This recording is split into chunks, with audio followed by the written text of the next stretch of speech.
Zgjodhi që për 16 ditë aktivizimit kundër dhunës me bazë gjinore, specialistja e edukimit shëndetësor në Shkodër Josefina Delia të ofronte një ekspozitë me punime në pikturë kushtuar gruas në disa etapa të jetës së saj.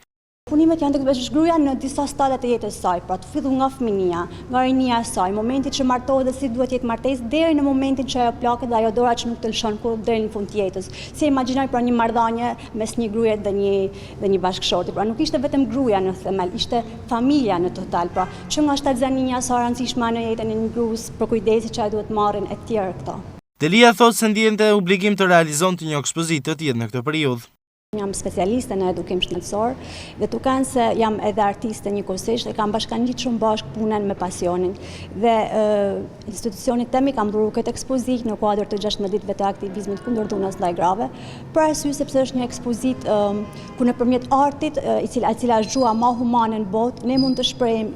dhe mund të dalim krejt mirë nga narrativa, pra nga ato figurat e trishta, të zymta, duke dhënë një mesazh tjetër më të bukur, duke dhënë edhe zgjidhje në një farë mënyrë se si duhet të jetë dhe se si duhet të trajtohet gruaja. Punimet e ekspozuara në hodhin e bibliotekës Marlin Barleti tërhoqën dukshëm vëmendjen e gjimnazistëve, të cilët komunikuan nga afër me piktoren. Po i shifshin me shumë vëmendje edhe pikturat, por ajo piktura që kam përshtypjen që spikati dhe pat më shumë pëlqim ishte nëna me djalin dhe rëndësia që rëndësia që një rrit një djalë dhe duke rrit një djalë me dashnim për nanën, me dashnin, me edukatën, këto djemt nuk na vrasin. 16 ditët e aktivizmit kundër dhunës me bazë gjinore në Shkodër po shoqërohen me shumë aktivitete ndërgjegjësimi, ku në këto fushat janë të angazhuar dhe artistë të ndryshëm si shkrimtar, piktor, këngëtar e tjerë.